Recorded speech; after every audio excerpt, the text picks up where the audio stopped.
Upat garu jit kambun ya ke NPP, upat kasih penar jit bun ya ke UDP. Menteri Kesokar Jela ubadikmi ia katana jok kai perthei uba polling doa. Minta kasih kalai tadi ujemang ula ong bahaka election beradab nari rum garu kila jit bun ya ke NPP ban nari rum kasih jantia kila jit ya ke UDP. Bal bandan hak liang sensyar ula ong badan kam ban ya trilang. Henry Watt la dadan lang gajing ya tri kam hak Kesokar senrop bad ki weki seng san perthei kamut ban ya le pop lang. Kamu iu sensyar, bun sa join lang,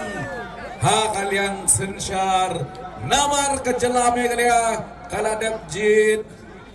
upat garu jit kambun ya ke NPP, upat kasih penar jit bun ya ke UDP, na kata-kata ban yuk ban sensyar, luar kumreu lah ban sensyar ya kumreu,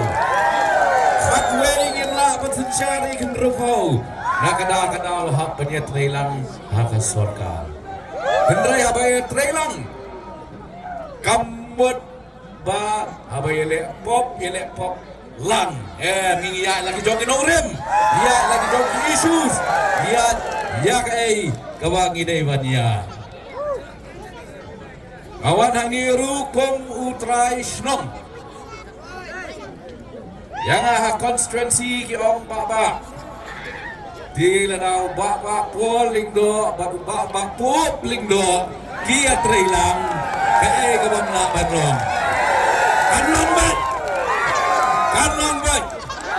kenau hangne kiseng rulum kila job bun sin ma HDR lingdo ulasnang na kaseng HSPDP ba RE lingdo UDP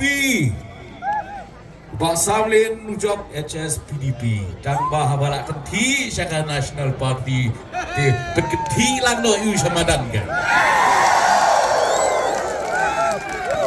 ngin kentius kong ya laki jong Uba polling do lambat UMLA ke kliriat uba Kermen Shela kilawan minta kesengi syaka senang welingkut penyelap election nak benta ukertong jong ke parti uba senshaling do hapok soyong konstituensi nak benta ke jingjit naumi kemat keban selongshan.